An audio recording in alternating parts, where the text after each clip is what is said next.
Welcome back to the Empire State Sports Report. I'm your host, Adrianna, also known as New York Giants fangirl on social media. I am joined by podcast host and sports writer Patti Traina, obviously covers the New York Giants. She's been on before, and I'm excited to have her back. Welcome back, Patti. Thanks so much for having me. Sure. I'm excited because I think the last time I talked to you was probably before the team went 3-14. And since then, there's been some exciting updates. So just wanted to hear your thoughts on the additions that they made in free agency and what you thought about the draft. Yeah, I mean, I've been writing it over at New York Giants on SI. I've been talking about it on the Locked On Giants podcast. I think, on paper, and I understand that, awards aren't given out for the best preseason, but I would say that the Giants probably have the best roster that they've had since Joe Schoen and Brian Dable came along. They've got depth at just about every position. And if you look at what Joe Schoen did in the draft and free agency, basically he addressed every single weakness on this team. Some of those weaknesses going back 2-3 years. So I'm very excited and very much looking forward to seeing how this all shakes out. I think there's going to be a lot of competition. And the true test, I think, is going to be once these guys start getting cut for the 53-man roster, how many of them land with other teams? In the past, when Giants have made cuts, you don't see a lot of them landing with other teams. And I think this year you might see that change. That's a good point. I didn't think about that, but it's interesting because it's been the same with a lot of players too, that, the last regime and, this current regime have drafted that most of them don't even get second contracts. So it's almost like they have a short stint with the Giants and then they're out of the league, which is horrifying. Yeah. I mean, look, Joe Schoen said when he was hired, the plan to build up the team was to draft, develop, and retain. They haven't done really a good job of that. Yeah. They've started to turn the corner on that, but I think we could both agree that in the very beginning of this regime, not so much so. Yeah, there's still questions that I think myself and other fans have about the development of certain players, and they didn't have a lot of turnover with coaches. Is that something that you worry about, especially with some of the younger guys, because the roster is so young? No, not really. I think in some spots, maybe. I mean, you look at, for example, cornerback, and for whatever the reason, Jerome Henderson, who's a very good coach, by the way, just wasn't connecting with Deonte Banks. And it's interesting because Shane Bowen didn't come out and say it in so many words, but if you kind of go back and read what he said, you could hear that, he's pleased with the job being done by the current defensive backs coaches with teaching these guys, this system and whatnot. But a lot of it also, I think, that a lot of fans don't realize is sometimes, if you look at the roster and how it's been built up year after year after year, maybe they haven't had exactly what they've needed to run the systems that they want to. So they've had to jam square pegs into round holes. Yeah. One of the things that I noticed too during Bowen's presser was he said that Banks seems more engaged and something along the lines of like he's asking more questions and seems to be just overall more invested, maybe is the right word, into how things are going this year. So I thought that was really interesting. But something that I've noticed, because I haven't been at, some of the OTAs that the media has been at, and I've been reading the Giants OTA recaps, is that Banks's name has not been listed. He hasn't had any pass breakups. I haven't seen any interceptions from him. So since you've been at a couple OTAs, have you seen anything from Banks? Is there anything, like maybe have you noticed any type of better attitude or anything from him? Well, they've kind of mixed in different guys at that position. So it could be a reduction of snaps that as the reason why you haven't heard much about him. But, just watching him interact with teammates, being on the sideline, he does seem more engaged. He does seem more locked in, if you will. I think last year, I've written this as well. I got the sense last year that whatever they were teaching him, it just was going over his head. And when you don't understand what you're being asked to do and you have to go out and do it, you can get frustrated. And I think Banks got frustrated last year. And that probably is why they made the change in the coaching staff at that position. Sometimes, personalities just don't hit it off, or maybe a teaching style doesn't resonate with a particular guy. So they just kind of started from scratch with that unit, and the hope, the expectations that unit, that defensive secondary, including Banks, is going to be better. And let's not forget that the front seven is going to be significantly better. That's going to help that back end of the defense. Definitely. I'm excited to see that too. And I think that most Giants fans can agree that we're more excited about the defense, especially after what we saw last year. Outside of Banks, we did see guys getting sacks. We saw the front four getting home. The run defense was a problem, but I expect that that's something that they're going to improve upon this year, knowing that they have more talent there. From Banks, thinking about him, what do you think is a fair expectation to kind of have for him this year? And we know he's going to be the starter, I think, opposite Paulson Adebo. So, he was great his rookie year and seemed to have this fall off. I don't know if it's fair to expect that he's going to go back to that rookie year, who I think only gave up 4 touchdowns, which is pretty impressive, or to expect, maybe something a little bit less than that. Yeah, I mean, remember, in Banks' rookie year, he wasn't assigned to trail the wide receiver one on the other team. He was last year. And you throw in the fact that you have a new defensive system that was completely opposite of what they ran in his rookie season. And you basically had all the ingredients for a perfect storm where he was concerned. So this year, he's in year 2 of the system. He's probably not going to be assigned the opponent's top receiver. That's probably going to go to Paulson Adebo. So I think it's not out of the question to expect Banks to be a little bit better this year, assuming he stays locked in, he listens to the coaches, and he doesn't get frustrated. Yeah, I hope that they can help him out with that too, because there was so much amazing feedback and optimism about Banks his rookie year, and he was so exciting and fun to watch. And I don't think it's fair to completely give up on him just yet. He's not the only one who had a down year last year. Bobby O too, after coming off a great first year with the Giants too, has this pretty tough year last year. And he said recently one of the reasons was that he had that injury, the disc injury that he was dealing with. So he's a guy that I'm excited to watch this year. And I think that between him and Micah McFadden, like you said, this front seven should really be a lot better. So what have you seen out of some of the linebackers in practice? Anything exciting? I know Bobby O's gotten a couple pass breakups. We see McFadden get an interception. So it sounds like they've been active. Yeah, Bobby O, I don't think did much in the team drills in the last OTA that we saw last Thursday.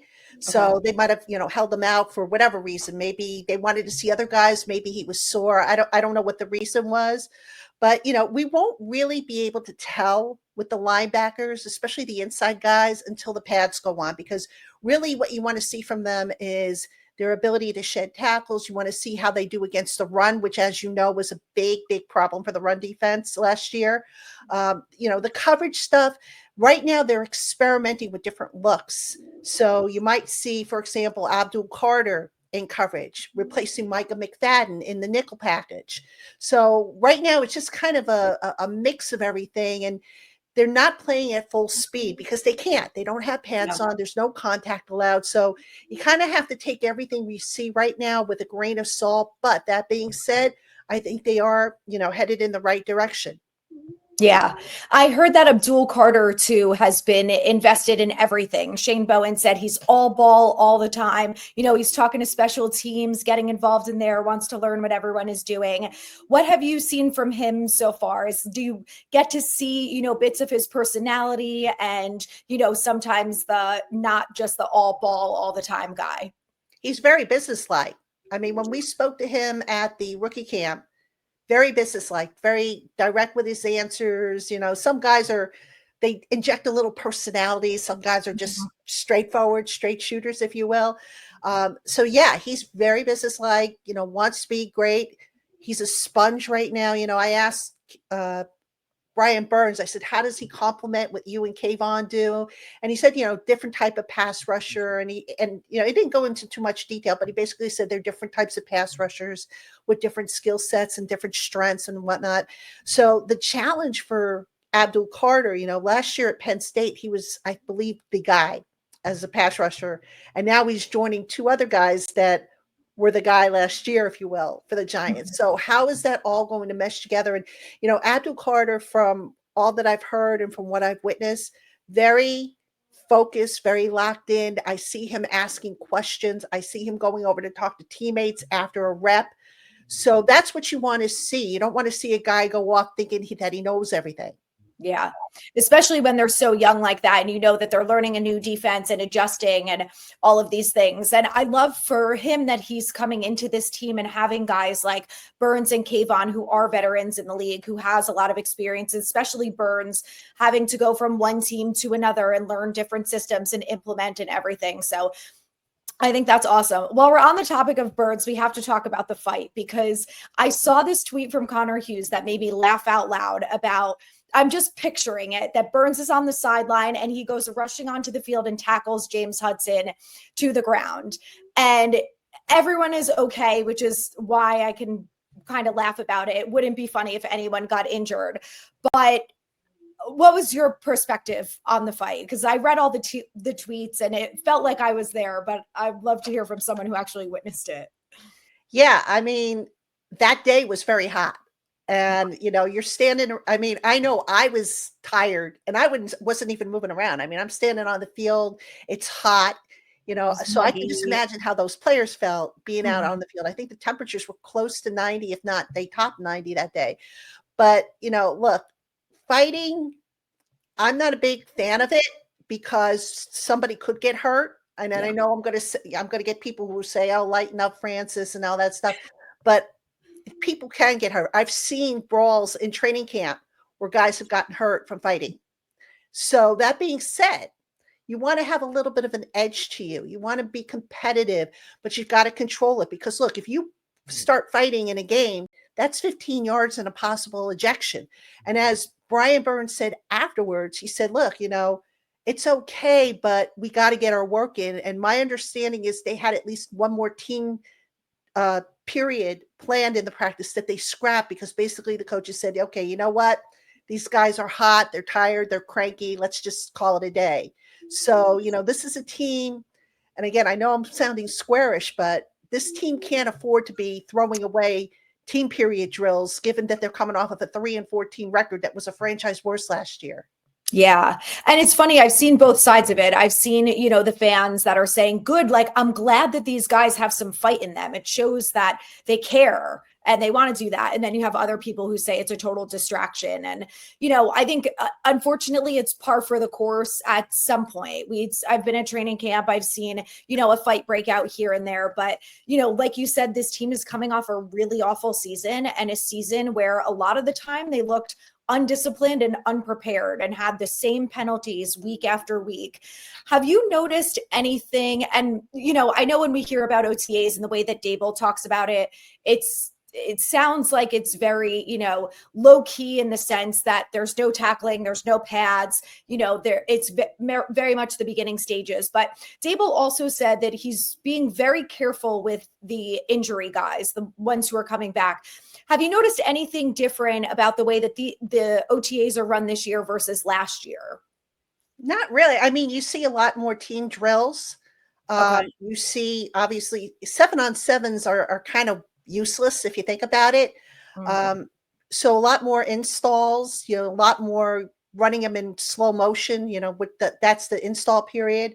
But there's a lot of instruction obviously going on. Dable is attached to the hips of the quarterbacks, obviously. So yeah, the pace is good. It's a teaching camp, that's what people need to remember. It's like OTAs right now, they're learning the new wrinkles, those that are returning, the guys that are new, they're learning the system. So you're not going to see polished football just yet. What you're going to see is guys learning, you're going to see mistakes. The coaches will say that there are mistakes, and there are. Some of them you can see, some of them you can't. But the idea is to start to eliminate some of those mistakes and work towards the mini camp coming up, that's next week, where maybe the intensity picks up just a little bit. It's still going to be unpadded, no contact and all that stuff, but it's going to, the intensity is going to pick up a little bit. Yeah. I'm excited to see that come training camp. And I think that this is the first time in a while that people are looking forward to training camp, knowing that there are a lot of things that are different, obviously at the quarterback position. And, we've heard so much about Russell's leadership and how he's so involved and invested in all the different position groups and things like that. Have you noticed anything about him that maybe has like injected life into the team? It's, when I hear from Wan'Dale Robinson and he talks about how, Russell throws a really catchable ball and, it's like catching a pillow the way it comes to him. You get this sense that the guys like the wide receivers and a lot of players on the team are excited knowing they have a veteran who has all this experience and, is hopefully going to have them score more points this year. Yeah, I mean, Russell Wilson, he's been there, done that. I mean, you could see a difference in his deep passes. They're more, how can I put this, on a rope. Some of them are laser sharp. He puts it where the receiver can get it. I think if you're a receiver, that's got to excite you because look, we both know that the deep ball the last few years has been kind of a scarcity on the Giants offense. And that's something that I think Brian Daboll wants to see the offense turn to because look, if you're not getting the chunk plays here and there, then, you're probably not going to win very many games. But Russell Wilson, the leadership, very calm, very, even keel. His teammates are excited about him. Right now, everybody's kind of in that honeymoon stage. Everybody's optimistic and has expectations of big things to come.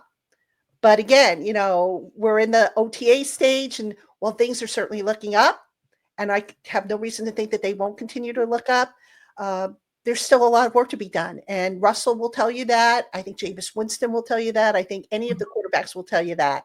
So they are, I think, on the right track. Russell Wilson's definitely an upgrade over what they had last year. And we'll just see how it just continues once you bring back the pads. And now you have the defensive backs able to bump the receivers and get physical with the receivers, which we really can't see right now because, again, it's non-contact practice. Yeah. Hearing everything that we have heard about Jalen Hyatt and how Russell Wilson has really taken him under his wing. And, I think he put on 10 pounds this offseason. So it seems like he's another guy that is also refocused and re-energized going into this season. Do you think there's an opportunity for him? I think there's an opportunity. Do you think he's capable of making the most of it? Well, absolutely. I know for a fact that kid works his tail off. Now, why his opportunities dropped? Maybe it was because he didn't understand his assignments. Maybe it was because he was making mistakes out there. I mean, it could be any number of reasons. Yeah. I think part of the reason was, he's still kind of a slender guy. Now he has added some bulk to his body. And what people forget with a receiver, part of their job is they have to block downfield.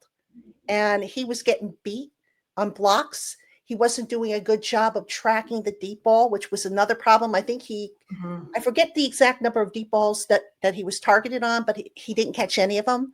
Yeah. I know the contested catches. I think he was like 0 for 2 last year. So these are all areas of the game you want to see him develop. You just can't be a track star where you just dart down the field and catch the ball and run. There's a little bit more involved to that. And I think, that's what some people tend to, forget. Yeah. Yeah. Jalen Hyatt is a guy that, I think people had mixed feelings on from the get-go, but he's a guy that I'm still optimistic on. Like Tay Banks, I think it's not fair to give up on these guys. Do you think that they should have brought in another veteran wide receiver like Gabe Davis, who they had brought in for a meeting, or someone like that to compete outside of just the UDFAs? I thought maybe they would draft a receiver, and I wonder if they would have had they not made the trade for Jaxson Dart. Because remember, Wan'Dale Robinson, he's in the final year of his deal, and are they going to bring him back, or what exactly is going to happen with him? But Jalen Hyatt, you're right. You don't give up on talent, and the kid's got talent. You find out what's not connecting with him, and if he's just at the point where he's not listening, or he's not working at it, then you say, you know what, thanks, but we're moving on. Gabe Davis, they brought in really to check in on him to see how the knee was coming along. But I also can't help but wonder if they did that as sort of a way to light a fire under Jalen Hyatt's, rear end. Mhm. Not that I think they needed to, but sometimes that's what they, that's a tactic front offices do. They'll bring in a player at a position where they have a guy that's maybe underperforming, and that'll kind of be like a wake-up call, if you will. But, look, if they could get Jalen Hyatt working and not making the mistakes and being able to track the ball better and do all the stuff they need him to do, that's going to open up, I think, a lot more for them. I've gone back and I've looked at, the stats. I've looked at some of the film. Malik Neighbors can be a really good weapon in the slot. They did not use him very much in the slot last year. I think he only played like 21% of his snaps in the slot. So, you talk about versatility. You want to move guys around. You don't want to just automatically send out, for example, Wan'Dale Robinson, and the defense knows, oh, he's going into the slot, so we know how we have to cover him. You want to see, if you're sending out Wan'Dale, you're sending out Malik, you're saying to yourself, okay, is it possible they might shift the guy? Maybe Malik and Wan'Dale swap, and then Wan'Dale goes out to the, to the outside. But more importantly, you get a good outside receiver. And this isn't to take away from Darius Slayton, who I think is an underrated player on this offense.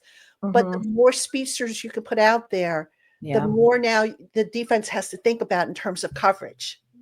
Yeah.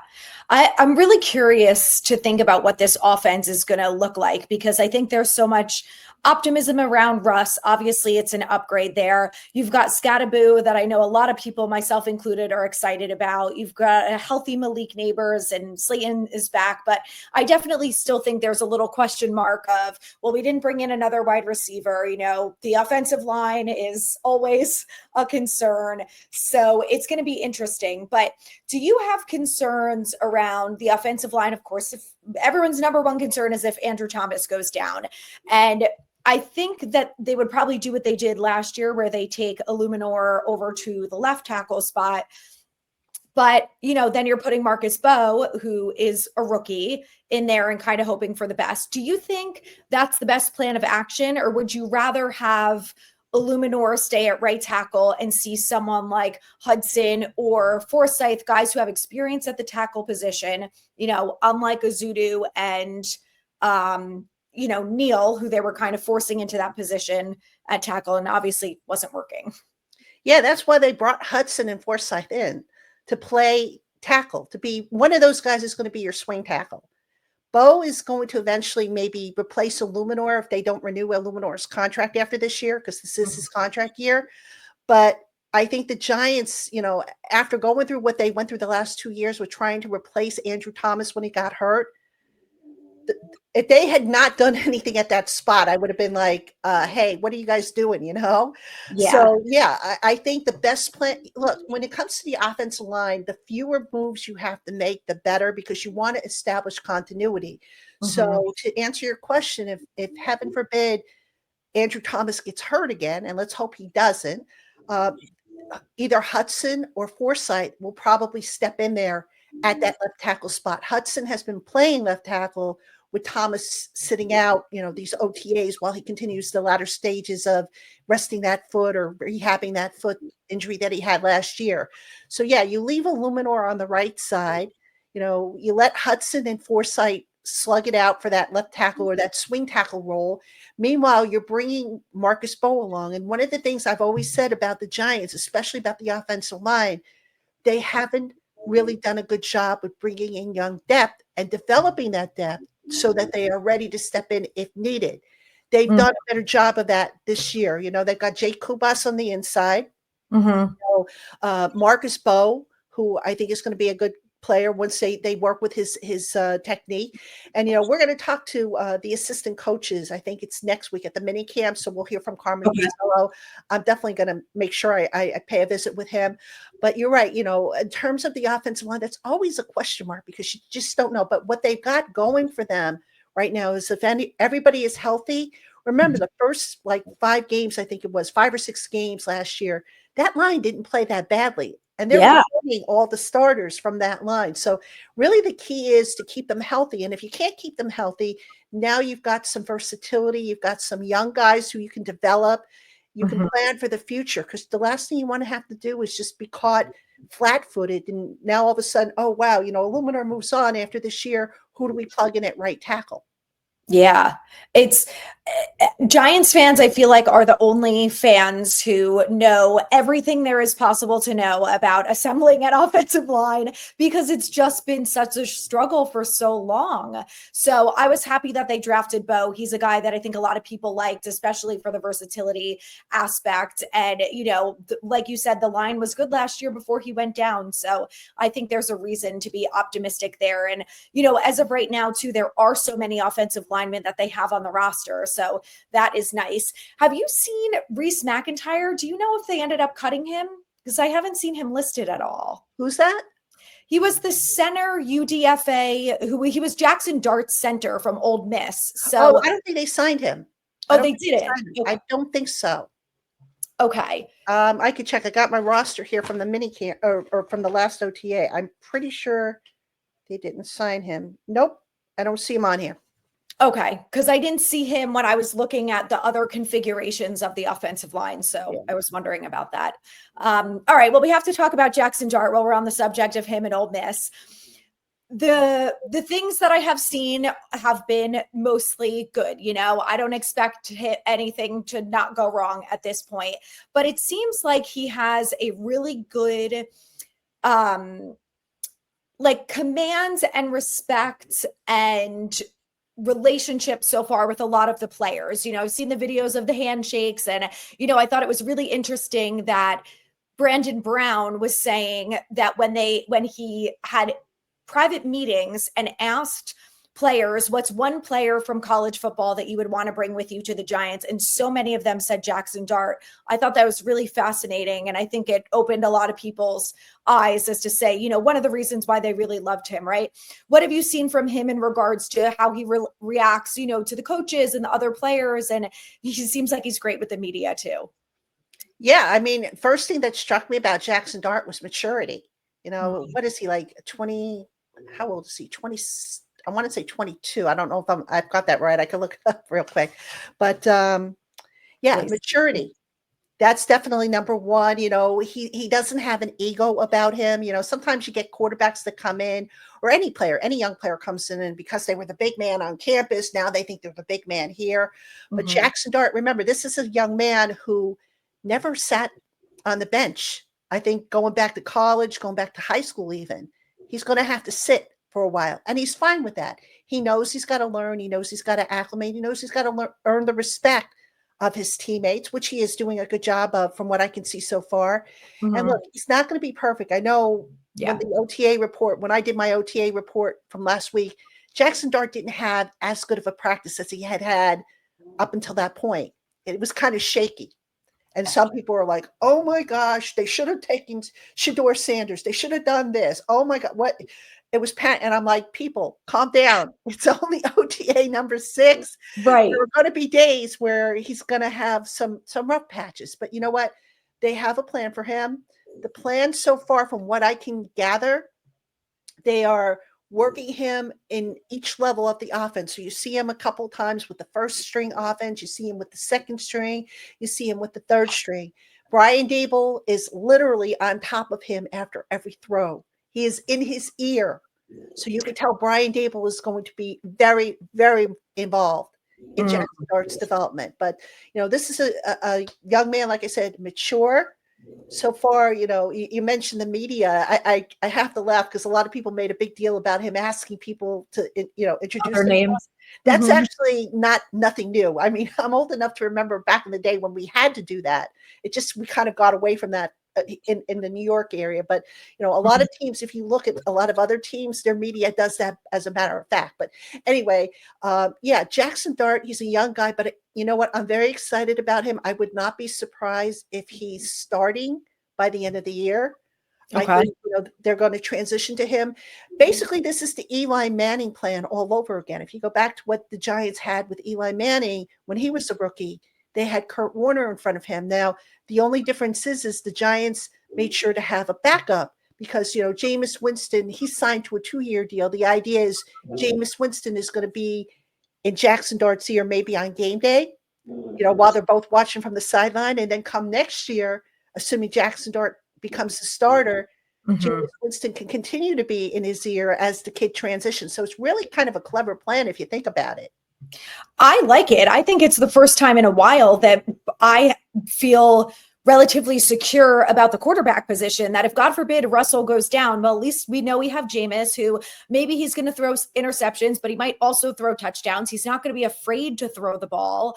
And, he's got a lot of experience. And if Jameis Winston is a nightmare, then we've got our rookie quarterback. And, I think that everyone will have to temper their expectations that if we do see Jaxson Dart, I don't expect him to look like Tom Brady, but, I expect he's going to make mistakes here and there, but I would just be optimistic at that point. Do you think if Russell Wilson, hypothetically speaking, is having a good year, and let's say by week 12, the Giants are 7-5, do you think that that's when we would see Jaxson, or do you think we only see him if they have a losing season, midway through or by the bye, and they figure, forget it, Russ is done, we're on to the next?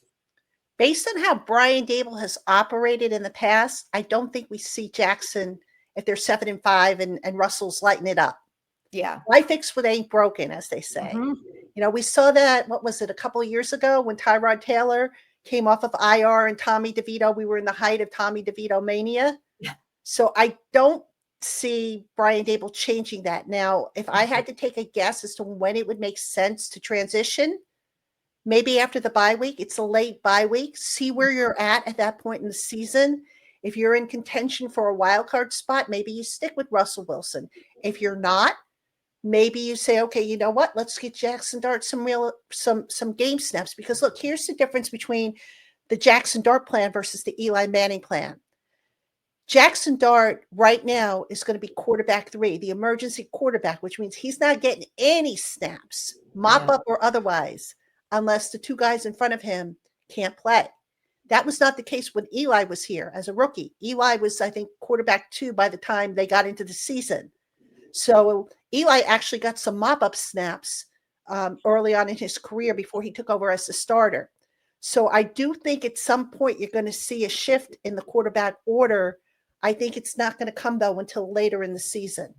Yeah, I'm really curious to see how this season goes. I think there's optimism that the roster's better, the team is better, but of course, the schedule's tough.